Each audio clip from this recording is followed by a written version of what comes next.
Hello, my name is Ian Watson, and I am the Executive Director of the American Membrane Technology Association, otherwise known as AMTA. The interview you're about to see is one in a series of what we call Chats with the Pioneers. AMTA is a technical association that is founded on the advocacy of the use of membrane technology from wastewater reclamation to seawater desalination. The heart of this technology is the membrane itself. About 2.5 years ago, our board of directors decided that to preserve the history of this technology, that we should talk to some of the pioneers in the industry who started down the road of commercializing these processes. And that's the purpose of these interviews. Our intent, AMTA's intent, is to make these segments available on our website for viewing by our membership and others, so that the next generation of engineers and scientists can understand the efforts of those who helped solve some of the world's water problems today. Today I have 3 representatives of the Ionics company who graciously volunteered to appear and be quizzed by me as to their roles and remembrances of their times in the industry. On my far right I have Kurt Gollrad, who worked at Ionics for many years and retired, I believe, as an engineering manager. Next to him I have Oscar Arroyo, who did not start his career at Ionics, but was at a competitor for a while, the Bermuda company. And then John Arnold, who came from the UK.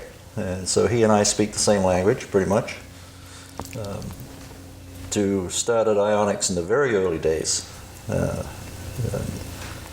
let's start with you, Kurt. Could you give us a little bit about your story about your education and your time before Ionics and then your time during Ionics? Well, I got a degree in chemical engineering from Illinois Institute of Technology in Chicago, where I was born and raised. I spent some time working for Union Carbide and came out east to work for a consulting engineer in Boston. Very short term there, didn't work out. So as I went across the river, as I said at the time, to work at this small company at Ionics, just a little company, but seemed very interesting. The company I left, when I told them I was leaving, the manager of the department stood up and said, "Oh my God, you're not going to Ionics." But in spite of that, I did make the trip, and I was glad. I stayed with them. I started there at 1968 with Ionics. Good. Mm-hmm. And you retired in? Retired in 2004. Yeah, good, good. Oscar, you're a native of Costa Rica, I understand? That's correct. And you went to work for Bermuda before you went to work for Ionics. That's correct. So that must have been, can you give us a little bit about your education and background and your time with both companies? Yes, I went to school in San Luis University, then I continued with Missouri State University at Columbia, and I graduated mechanical engineer. And then when I started hunting for work, I surprised a guy called me from Michigan and said, "You're looking for international relations also?" And said, "There's a company in New Jersey." And when I came to New Jersey, that was Bermuda company. Sure, I joined them in '74. And it was a very good experience. They need somebody to speak Spanish. And then I started traveling to Latin America. And I get all excited about their product, mainly conventional, then the Arroyo system. And yeah, great experience where we start using the DuPont V10 membranes in power plant and V9 pharmaceuticals Well, in conclusion, I learned a lot of what we call the pretreatment sections and a special project. But Bermuda is more known as an ion exchange company. And then after being there for 8 years, and some of my friends immigrated to Ionics. And then a lot of guys from Bermuda come to work for Ionics, to the point that they used to call Ionics North. Bermuda North, that's what they call it. And then in Ionics also was very nice experience with the EDR, and very exciting, large projects with the brewery industry. Corona Beer was my main company. They really joined with me and helped me to promote it. Then it came the area where we also combined the EDR and Arroyo working together. That was very exciting. So that's up to 2 years ago that I retired. Had you, having a beer company as a client, did you get to sample the product periodically? Yes, some brewery was very easy. They had a special room to test all the beer you want. There's maybe one or two that wasn't. Not. You had to have a special time to go for those testing. Thank you. John, you went to school in the UK? Yes, I started at Imperial College in London, and after many years I ended up with a PhD in chemical engineering in 1958. And I took a job with Caltex in Bahrain. I was an adventurous type by then, having had a whole academic career. And that was the largest refinery in the Middle East at the time. And people had vacations 3 months at a time. And after several months, I got an assignment as the process specialist for utilities, which I had not been a utility man, but I immediately ran into a small ED plant in Awali, which was the little company village in Bahrain where all the expatriates lived. And this provided drinking water, 25, 30,000 gallons a day of the original Mark II stacks, very small ED stacks. And I got fascinated by this, and I ran into Ionics personnel. John Powell, the chief engineer, Ted Papastavros, both MIT guys, really sort of technical powerhouses.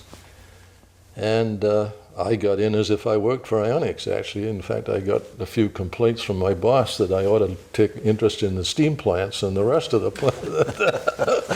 Anyway, they said to me, when you're tired over here, just give us a call. We'd like to hire you. So 2 years later, when I did my contract, I gave them a call, and I ended up on April Fool's Day of 1960 joining Ionics, having, not thinking about the future. This was a little company I knew nothing about. Sales were the last thing they cared about. But man, they had a tremendous powerhouse of technology. Bill Katz, Tom Kirkham, Wayne McCrae. I mean, man, it was so stimulating every day you went to work on a technology basis. There weren't many folks along the way that wondered where the money came from and how we got paid. Anyway, my assignment was to go over to Libya and set up as the resident engineer, which I did in August of 1960. And I had a family, a 6-month-old daughter and a 2.5-year-old son, and my wife. And we stayed in the Del Mohari Hotel, which turned out to be, that was in Italian occupation days, that was the house of prostitution for the Italian service people. And eventually I rented a house over there, and got on and set up an office and this, that, and running around.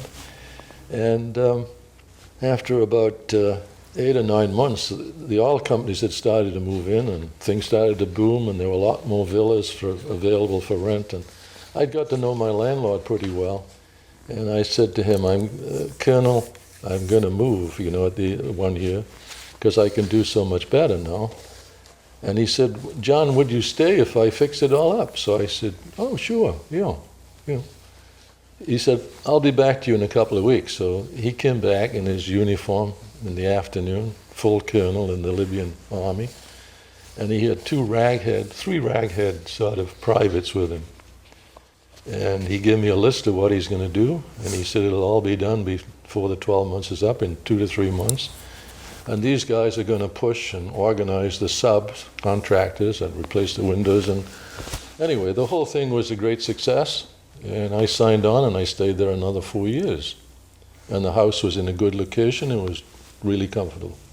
And then I left and reassigned back to corporate office. And in 1978, about 12 years later, I went back to Libya and looking for further business. I was the expert, having lived there for 5 years. Of course, things had changed somewhat. And so I called up the colonel, and John, he was so excited, come and have lunch, which I'd done many times. And it was a little touchy in the beginning, and he said, things have changed here since you were here last. And I said, I noticed that at the airport going in. It was not very friendly. And he said, another colonel, not me, he said, is really running the show now.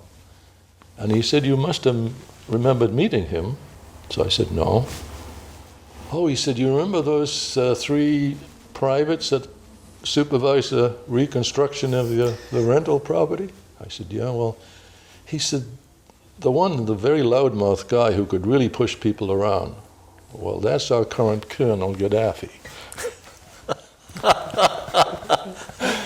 And I said, I don't think we should talk about that anymore. And he said, no, it would be wise not to talk about it anymore.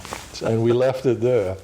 And that's the last time I went back to Libya. But my assignment back I went back first to 6th Street in Cambridge, where it all started. And during my training, I had a lengthy training, and I had my first exposure to RO. I was sent out and visited California, which was, for a guy from the UK, this was a big experience. That's right. I saw Hollywood and all the famous Sunset Boulevard and all the rest of that, and I then went up to Coalinga. That was the site of the first Ionics pilot plant. Small Mark II stacks. And I was privileged, it was set up by the West Coast manager. I also saw the Havens RO plant, which I was really fascinated by. Tubular, copper tubing, cellulose acetate tubular membranes, manufactured at UCLA by McClutchan and the rest of those guys. And they gave me a display of the sponge ball cleaning, which fascinated me. They dropped the ball in, opened the valves, and whipped this thing through, and out came a bucket full of sludge. Yeah. And I thought, I went back, and couldn't say anything about the ED plant, but I talked all the time about the RO plant. And of course, I was not well received by Bill Katz and his cohorts that I was now I'd barely went at the corporate office, and I was now an RO sort of convert. Anyway, I sort of kept that going, and my assignment was I ran product development. And a couple of memories from that time was the real technical capability they had. These, essentially from MIT, Wayne McCrae, who headed up R&D, was a Harvard guy. But they were I'd come with a PhD and was doing non-PhD type work. But now I was in an environment where these guys were absolutely powerhouses technology-wise. And an aside at this point that I noticed and I saw going on in the industry, the ED, RO, the leaders in RO, Gulf General Atomics, and then followed by Permuted. None of these guys knew a first thing about water treatment in the water industry. And there were mistakes after mistakes. When I was in Bahrain, I had the luck to go over to Saudi Arabia, and I saw the first really pilot plant with Aramco at Abqaiq in Saudi Arabia. And ionics people had gone back and forth there for months and months and months. And, you know, it was producing potable water, and this was an area way out in the middle of nowhere. And they were basically shoveling out scale every morning and replacing membranes and keeping it going. And one of these guys eventually went over there and said, you know, they noticed that you could dissolve the scale in acid. So why don't we feed some acid? And lo and behold, they fed some acid, you know, and the scale stopped forming. And then they went back home and read the basic textbooks of water treatment and found Langer index. Yes, this is the key. And that was the first time that, you know, the technology started to be moving towards the water treatment industry. I mean, this was all through materials of construction. You know, they had exotic electrochemical construction thoughts. And that was the beginning of the moving into the practical area. And I saw this in the RO industry when I remember, I guess not too many people remember, but in 1967, thereabouts, ionics, some enlightened folks, and I was one of the enlightened ones, but not one of the popular ones, decided there might be a future in RO. And we had a president at the time who didn't last very long. Who was Came that? from Russ Hayden. He came from Grace Chemical in Cambridge, and he was a business guy. And of course, ionics wasn't high on business at that era. Anyway, we made a pilgrimage out that Gulf General Atomics was for sale. And we had 3 or 4 days out there, and I was a junior guy and taken along from my interest in the RO, and Bill Katz and Tom Kirkham and myself and I think Russ Hayden. Anyway, you know, Bill, before we got on the plane, there was no future to this business, and why are we going? And we got there, and there was a naval guy who ran the division for Gulf General Atomics. Dick Sudak was a leading practical guy from the point of the hardware, and Seymour Kremen was the father of the spiral wand. And the whole 3 days were just, Dick sat at one end of the table and Bill at the other side and just went hammer and tongs, even at dinner at night. And of course, the ionics didn't get very far in acquiring that operation. I always think if that had happened, what the industry would be like. Be different. A lot different. Yeah. A lot different. Yeah. But I moved from the R&D product development. I have one interesting. I hired Chris Miller, who had just graduated from Dartmouth, having done a master's, sponsored by Chanabasappa's money from the Department of the Interior, for a home RO unit. The guy who did that with him, and I'm trying to think of his name, he started up the company in Minneapolis. Roy Lassen? No, Roy Lassen. no. They sold out to GE. Dean Spence. Yeah. Dean Spatz. Dean Spatz. So Dean went on his way, and Chris was signed up. He had a scholarship at Dartmouth, and he had to go into the service, and he went in the Corps of Engineers. But it took about 10 months, and he came and worked for me and brought his whole enthusiasm for RO. And within a month or two, we were casting cellulose acetate membranes down in the basement out of sight. So Bill couldn't see. And we were building the first home unit, and Chris was enthusiastic, and I was enthusiastic, but we kept it sort of undercover. And then Chris had to go into the service, and the whole thing died. But that was another effort at getting recognized in the competition, as you call. And I moved then into more practical areas. I became the chief engineer and ran the design and field engineering group and kept up that sort of thing. And then moving on in 1978, I'd got itchy feet. And so I was told that there's an opportunity now. Things were taking off in Saudi Arabia, and I should consider going to Saudi Arabia and managing the business. So in late 78, early 79, I jumped on the plane with my wife and went off to Riyadh, Saudi Arabia, which I must say, having traveled that, it was still a little bit of a shock.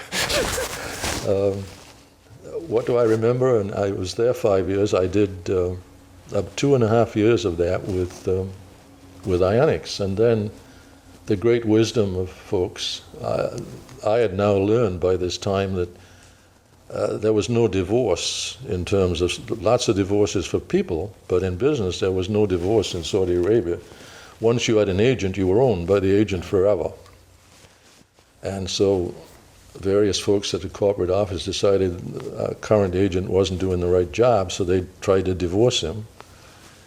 And we had about 10 or 12 employees, all on his sponsorship, and they were all disappeared in a week. And I sort of negotiated a truce with the guy so I could stay there. And I stayed there, and after weeks and months of trying to negotiate settlements, I was getting really, didn't see much future. And I was offered a job by Babcock. And I joined Ames Cross at Babcock, and they were just about 3/4 of the way through the Buwaib RO plant, north of Riyadh, which supplied the water to Riyadh. And so that was one of my jobs, of finishing up that and managing the O&M period.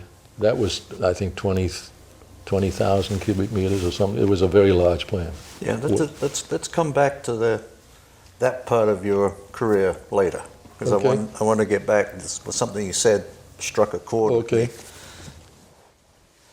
me. And Was Bill Katz? I mean, I had a lot of conversations with Bill about Arroyo, mhm.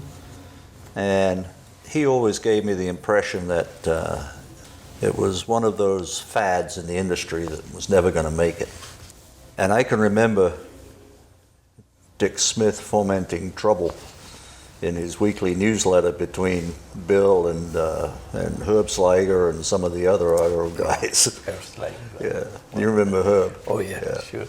And I was a little bit surprised, I must say, when I learned that Ionics was now going to, they weren't going to abandon EDR, but they were going to start putting their tootsies in the waters of RO for a little experiment, see what they could do.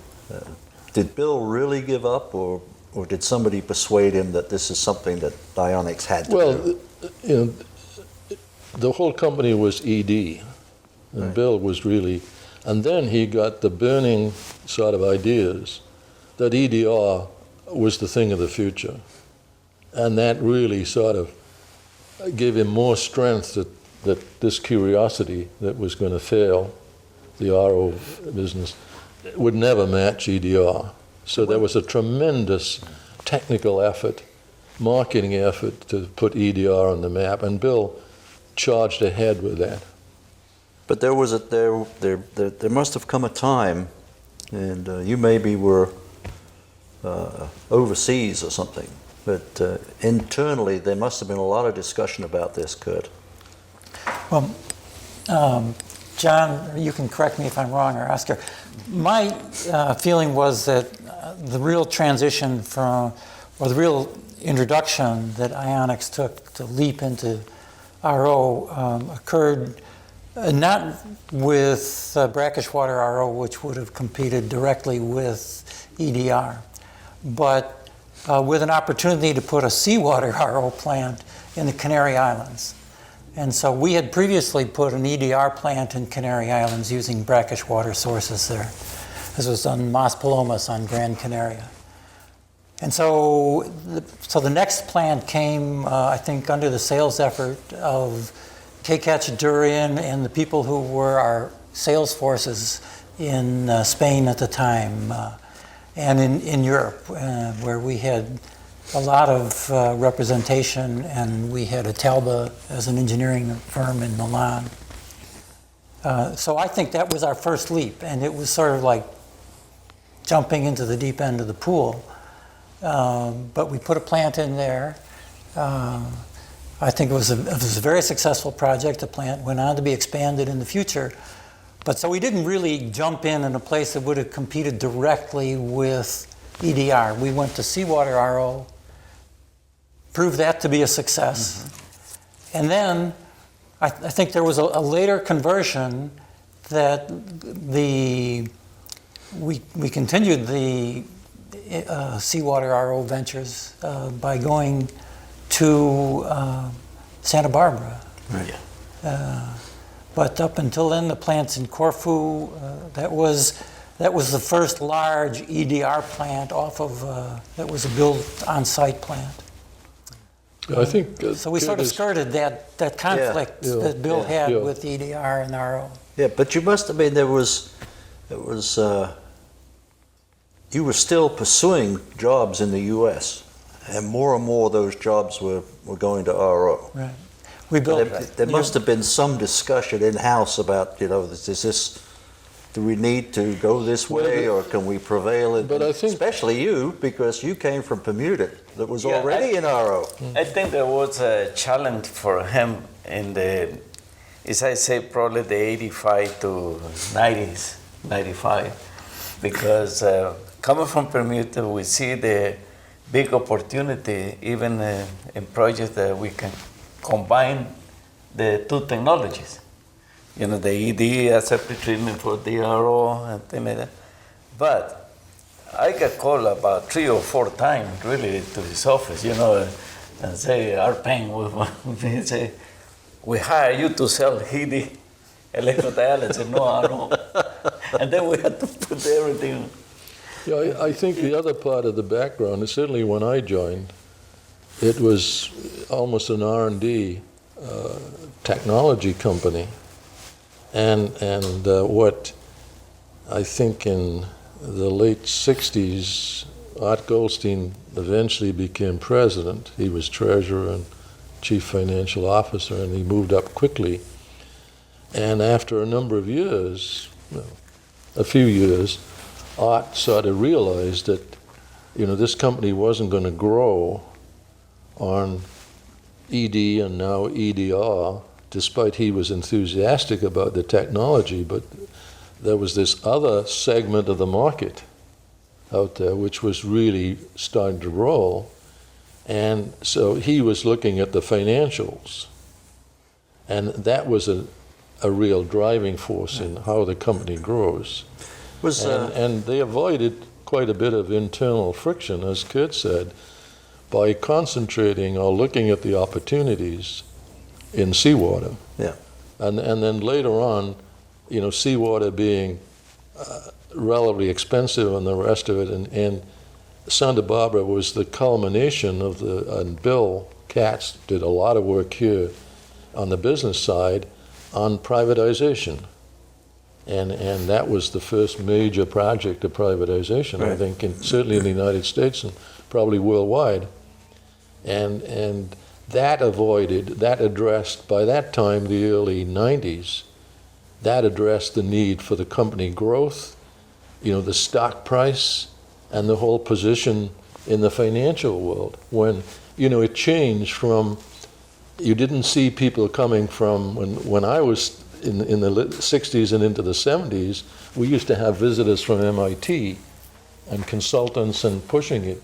When we got to the late 80s, we had visitors from financial analysts coming on a periodic basis, watching the stock price. And that's where the real change took over in the company. I mean, it became a business. Now, Bill and Wayne McRae and Tom Kirkham started the company after they got out of MIT. I think Bill actually came after. He was not one of the original. He was not one of the original. But he came very quickly after that. John may know the dates. Wayne McRae was one of the first, and he hired Bill, and Wayne McRae had the basic patents on ED membranes, and Bill came as a chemist from MIT, and Tom Kirkham was they were at the same, he and Bill were at the same class at MIT.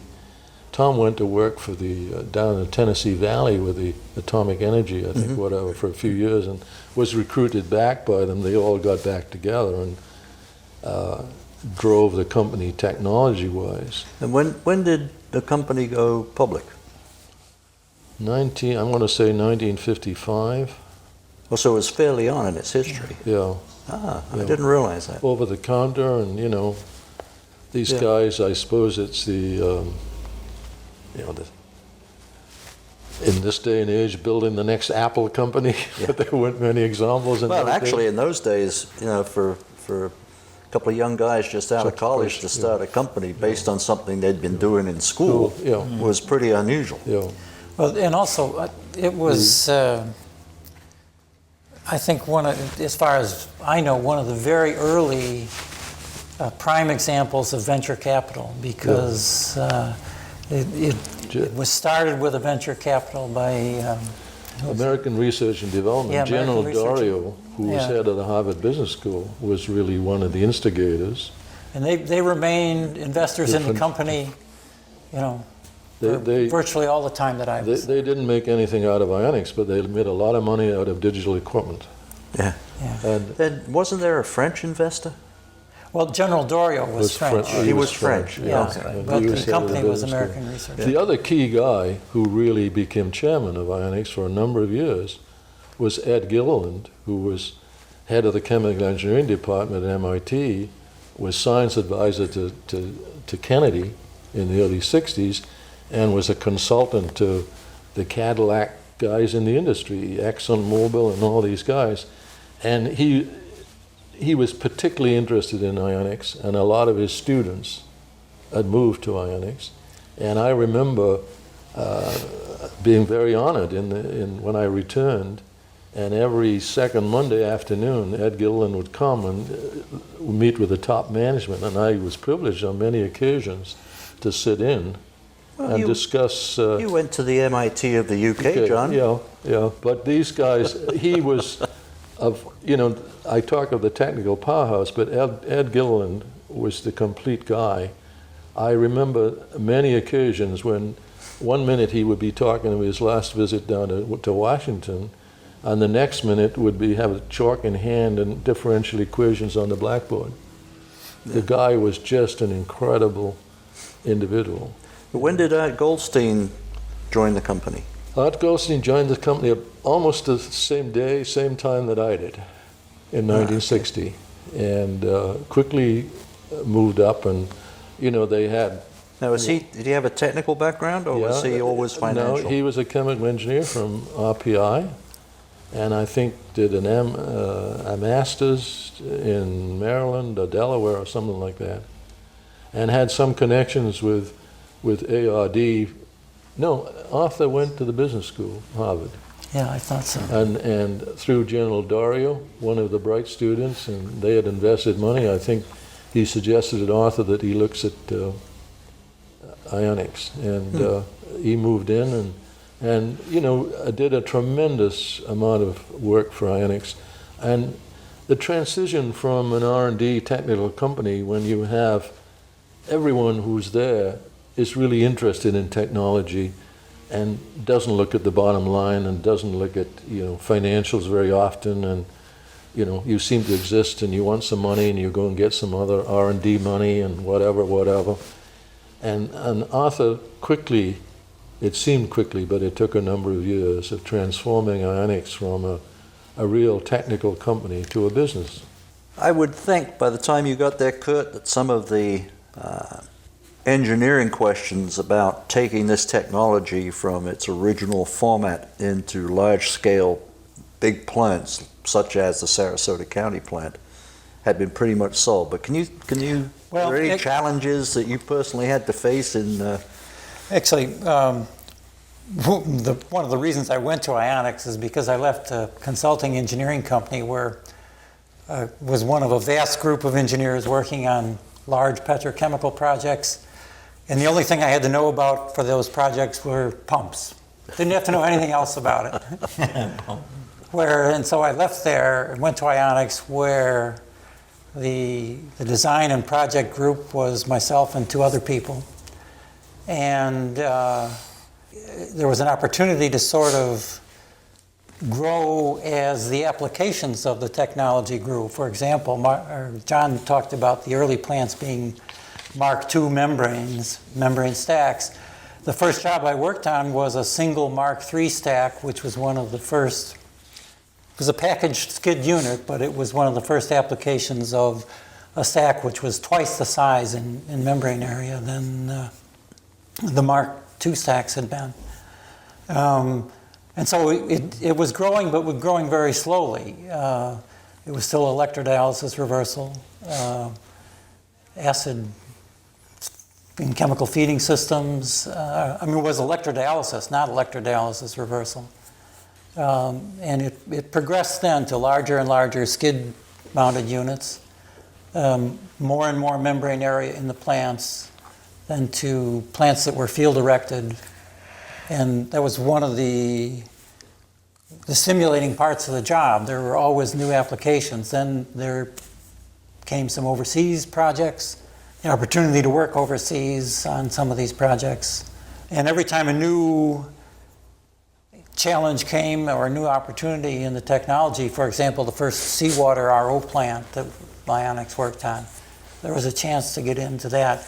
And eventually, later on, there were all kinds of other things like designing a bottle washing line for the time when Ionics was involved in producing bottled water in 5-gallon jugs. A lot of other challenges. As the plants grew larger and larger,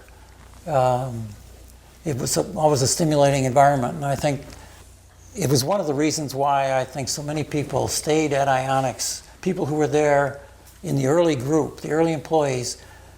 I think the longevity of those people was promoted by the fact that there were always new challenges, always new expansions, especially when the change came from being a sort of a laboratory, research-based institution to something that was looking for new opportunities all over. We got into projects where the water treatment plant or the membrane plant would be the heart of the project, but we'd supply anything else that was necessary. Generating plants, buildings, well systems, and each one of these brought some new challenges and was sort of an exciting experience. That was the era of the turnkey sort of idea came. Right. But even prior to that, Kurt worked on, was the lead guy on Foss Reservoir. And that involved, filtration, and it was huge, from going from 2-inch, 4-inch pipe to the real civil. Well, that was a 3 MGD plant, wasn't it? Yeah, actually, there was a fellow by the name of Norm who worked on the Foss plant, and that was about the same time we were doing the Sanibel plant. Yeah, and then and the I was next working on the Sanibel phase plant. that pushed that was Corfu in Greece, and Kurt moved to Athens for a couple of years. Yes. And that involved, that was a real water treatment plant, that's the way it was thought of. And the whole, development of the brackish water and the distribution and all, it was turnkey with a joint venture. Yeah. But it moved you out of the narrowness of At what point in the history of Ionics did they actually hire somebody who knew water treatment? I mean, Depend on the phase, no? There were some people like Oscar joined that came with a water treatment polluted background, but there weren't a lot of those folks. There was, when I started there, Fred Clay was the fellow who was in charge of He was the design guy. design and drafting department, and this was at the time when the very first calculators, and the Wang calculators where you put the little card in, came out. Fred said, don't use that. he had me go right, he gave me a design manual for the electrodialysis from the very fundamentals of it. And he had me sit down and design the plan, using the equations in the design book and, understanding the basics of the process and doing it all by hand. And then he said, after that point, then you can start using these calculators which have the equations embedded in them, and they were absolutely crude by today's standard, but they were a leap. And as is true today, now when you can look at your GPS in the car, you sort of lose the ability to understand a map or a marine chart. Yeah. There's at least that potential that you can have that problem. Right. But so there. And I came from not a water treatment background, but at least in terms of the membrane processes, I was thoroughly schooled in them when I started. And the theory was, and the equations that were used and so on came from Wayne McCrae and Tom Kirkham, right? Yes. Yeah. Yeah, I remember I have a paper somewhere. the basic There's a basic. Yeah, right. the basic ED design manual, which was sort of, when I joined, was incomplete. And there was the guy, Ray Yamatino, who I think was another MIT guy, and Kirkham, and they said to me, John, just as a side issue, try and sort of finish this. I remember wrestling for months with the concentration polarization at the boundary, and as you go up in feed salinity, of course the concentration layer becomes much higher, so you don't need only first order differential equations, you need second and third. And I remember wrestling through that and succeeding to some extent, and I turned this in after 6 or 8 months to Tom Kirkham, and from there on I was a hero. And I used to play a lot of golf with him afterwards and enjoyed his company. And that was really I joined almost the elite at that time. You were in the club. I was in the club. Yeah. But it was... Oscar, when you came from Permuted, you had been working in RO and ion exchange, but not in ED. Yeah, correct. And you go to this weird company in Massachusetts, and they don't work in ion exchange in those days, That's right. or RO, but they had ED. And how long did it take you to kind of change your thinking?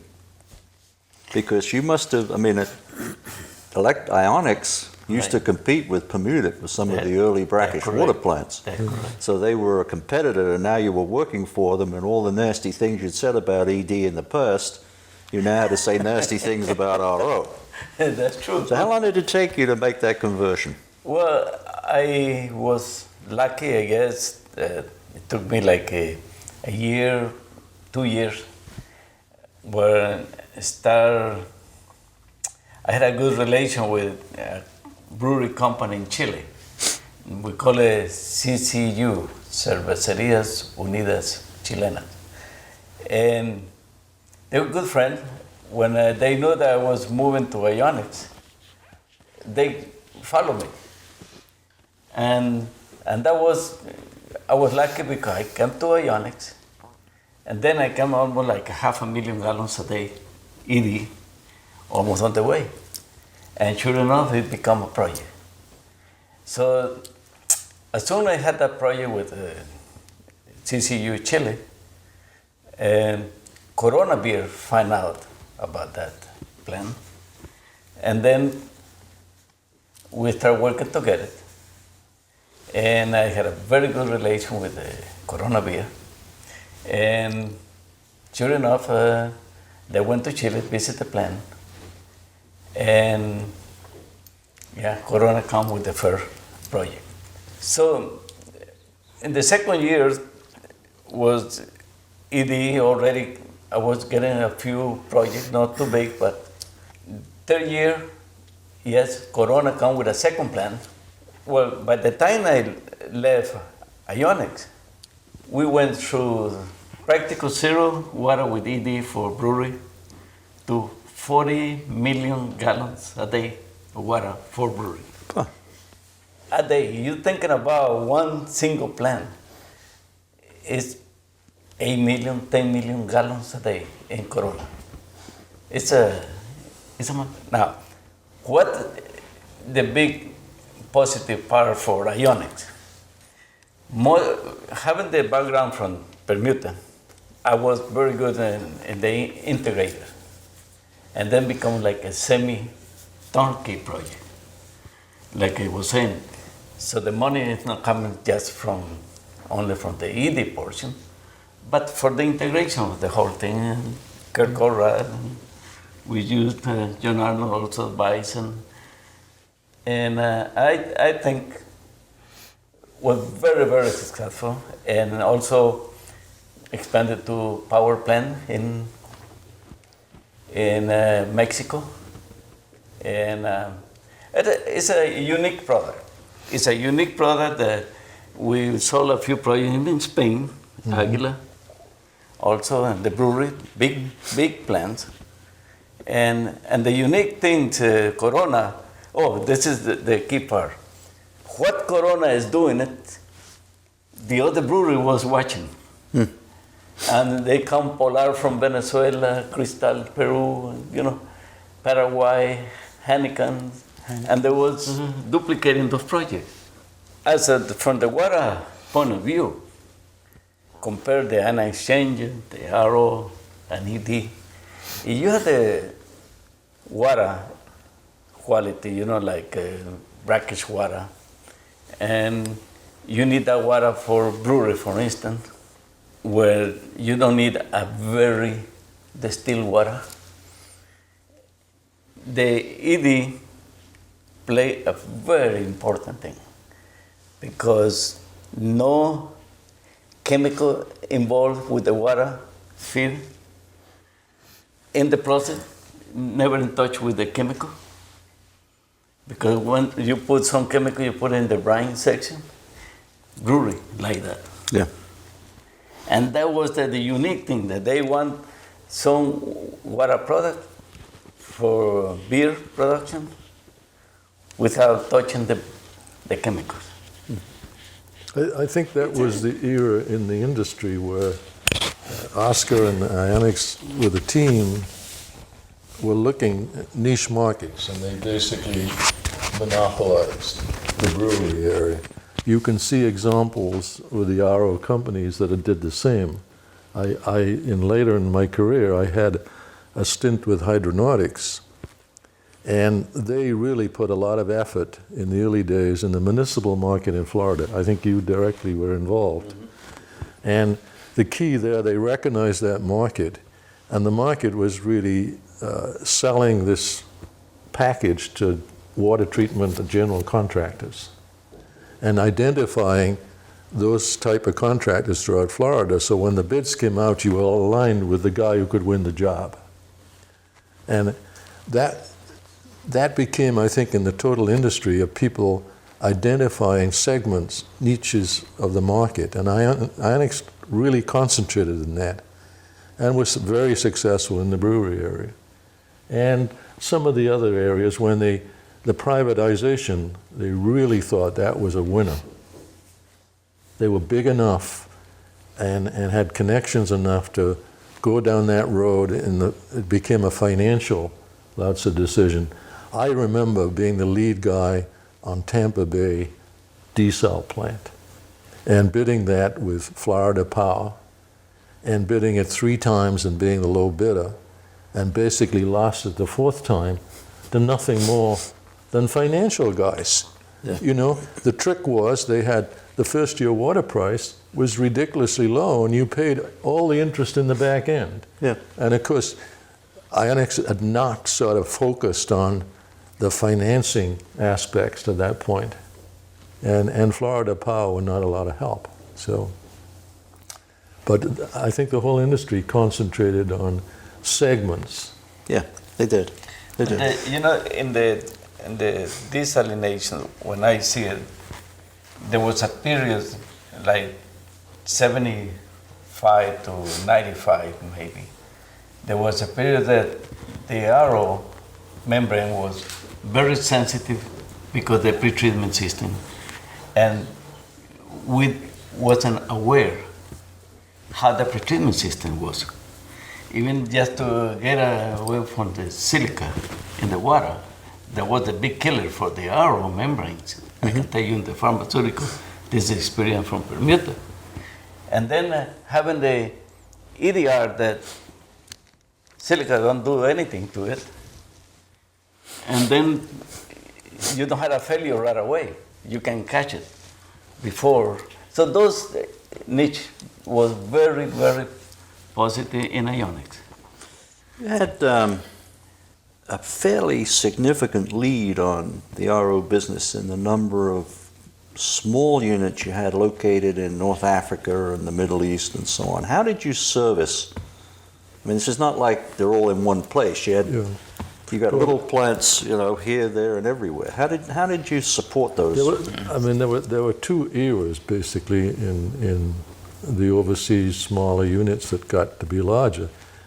I moved to Libya in 1960, and I was there 5 years basically. And when I arrived, there were 2 or 3 small ED units, and when I left, there were 35. And they were in the Sahara Desert. And you talk about markets, the oil industry developed, so there are oil companies with big centers in the Sahara Desert, and Ionics had plants at all these centers. The other segment of the market were the drillers, and then you came to a different breed of cat when you were drilling with rigs and operators and the rest of it, and I used to fly out to these rigs, and life was tough.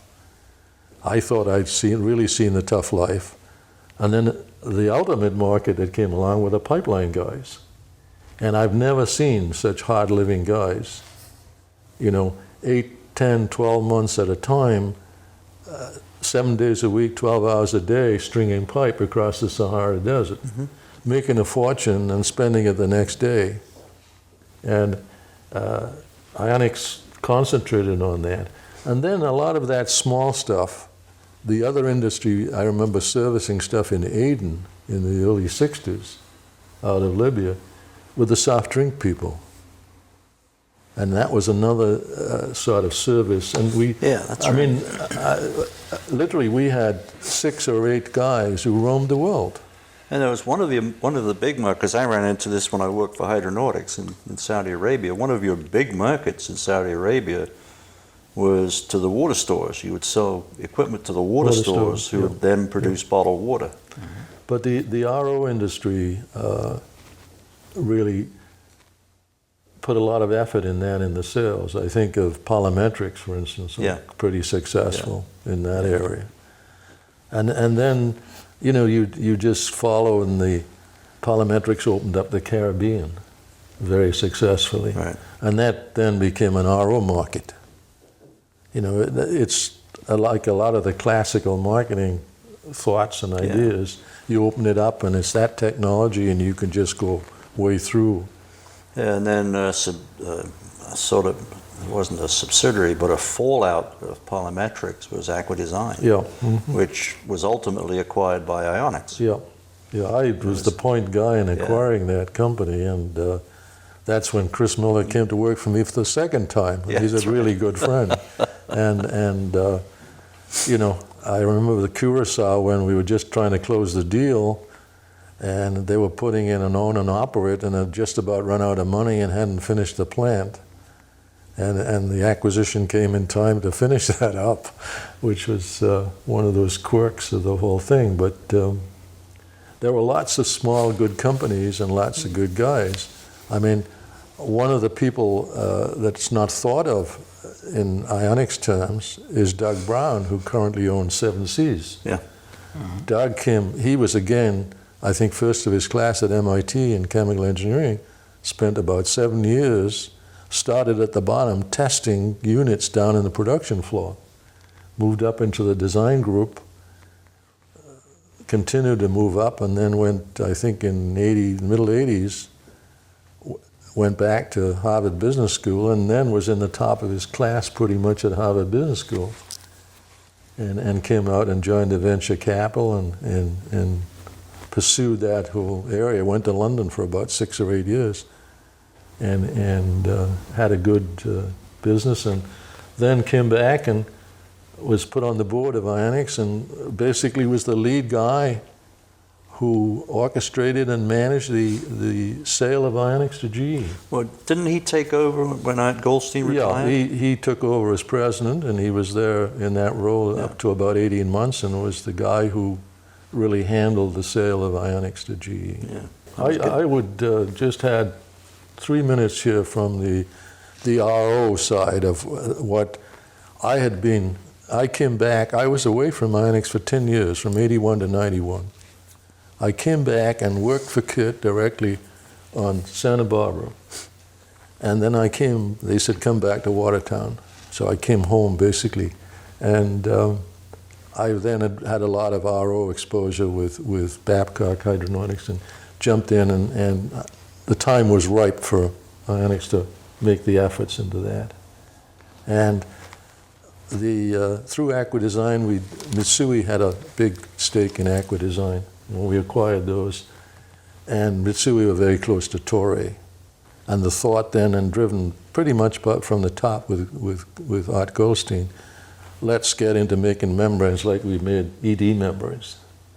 And I spent 3 or 4 years talking to Toray about forming a joint venture from 96 to about 2000. And eventually we arrived at the day, and the guy I was dealing with, Koguchi, was in the top 5 in Toray, and much higher than my station in life. And we were over there, and he said, John, it's time to do this deal. And I said, yeah. And so let me go back home, and I'll talk to Arthur, and we'll see where we're going. So I sat down, and time to bring the lawyers in. Joint venture, Mitsui, Toray, and Ionics. So I went back to Japan, and I said to Koga-san, I said, got to get the lawyers involved. Oh, no, John, he said. We've been working for 4 years. We know you like our sons and daughters. What are we doing with lawyers? We just shake hands and sign the document. Oh, no, that's not. So he said to me, just a minute. Excuse me for 15 minutes. He went out, came back, and he said, tomorrow morning, 10 o'clock, I've got an attorney. He's an American guy, been in Japan or Tokyo over 20 years, married to a Japanese lady, associated with a New York law firm. He knows what our problems are. He came in, and in 2 hours, we had a settlement of how to handle this. Came back to Boston and New York, and within 4 to 6 weeks, it had been all put together. And he had done this for similar, the traditional American legal process would have taken months. This guy knew all the shortcuts, put the thing together, and then I was brought in. Then I moved from Ionics to the joint venture and became the chief operating officer, whatever. And we moved. Toray was just a fabulous company. I mean, it's the DuPont of Japan, and the technology was incredible. And in short order, we had this automatic membrane manufacturing machine. You would just put the rolls of material in, and out pops the thing at the end, Absolutely sort of incredible. It is incredible. And sitting around the corner was Tampa Bay Water and Trinidad, which would consume all the membranes you could ever make, right? And this was a natural. I then sort of had been working on those 2 projects, in Trinidad consumed all the membranes that line could make for a long time. Yep. Yeah. And they've relocated to San Diego now, whatever, and I think they have 4 automatic lines there and chewing out membranes, and Trinidad still buys a lot of membrane. One of the satisfying things of my whole career is not the technology or the business, it's the associations and the people, and I'm very, very pleased that I ended up my career with a Japanese company. Yeah, one of the comments that was made, not part of this interview, but a number of people have sort of echoed that we've spoken to, is once you get involved in the business, you know, nobody ever leaves to do anything else. Yeah. I mean, if you came from the aerospace industry, you don't go back to the aerospace industry. Yeah. So unfortunately, we have to wrap it up. Kurt, is there any final thoughts you'd like to add to this? No, it certainly thanks you for the occasion. It's been a pleasure to get back here and renew some contacts with people I haven't seen for a while, and just recount some old times. It's been a great pleasure. Good. That's great to have you. Oscar? Yeah, I had a short comment. The membranes really, either ED or Arroyo is a unique product. And but one element that maybe we don't put good emphasis on is the service. And those either ED and Arroyo with a good service in the field, you call them for failure. Because humans produce a lot of errors, especially when you rotate all these people in the field. And that's what I think I did a very good job on that in avionics, and even when I was in Permuta, training the local people, so any emergency, you solve the problem right there. Yeah. Good. And I think that's unique. So I give it a thank you for the opportunity to be here, and very nice to meet all timers here. That's one of the fun parts of it. People who've not seen each other in 15 or 20 years get together. Yeah, we were talking about that maybe we should have a meeting just talking about all this experience that we have, not related to the job, but the other thing that we don't program to it. Yeah, that's right. That's right. Thank you very much. Good. John, last thought. I think my last thought, I really want to thank you, Ian, and from the point of Doug putting together this type of effort. It's going to be you've got a lot of work to do going forward. I'd encourage you to involve absolutely as many people as you can. And I think one of the things from my career going across the different cultures, I ended up with Japan. I very much started with the Muslim world. And my background is from the UK, it's European, and I became a citizen in '76.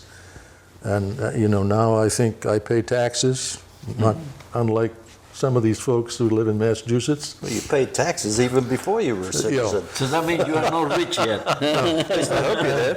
But really, pursue this, and I think there are some other folks you could talk to. I'm somewhat disappointed that you couldn't get Katz and a few other people involved, because they do bring an era even a few years before I was, and you might want to talk to these on the phone. Well, we tried. Bill couldn't be here because he's traveling to visit his family on the West Coast. Yeah. Eddie was supposed to be here. Yeah. He has, and we'll be back. And We've got some folks still to do out in fluid systems that we couldn't get the last time. This is AMTA, but this is very much a world industry, and many of the markets are far out in the rest of it, and I see them growing. And the cultures are different. The contribution of the Japanese, I don't underestimate. We didn't talk about, but one of the major ED plants in the United States, Asahi Kasei in Webster, South Dakota, Ionics almost died of heart attacks, many people, when they were the leading power in the nation. And, twisted Teddy Kennedy's arm and the rest of it. Why would that demonstration plant go to a Japanese company?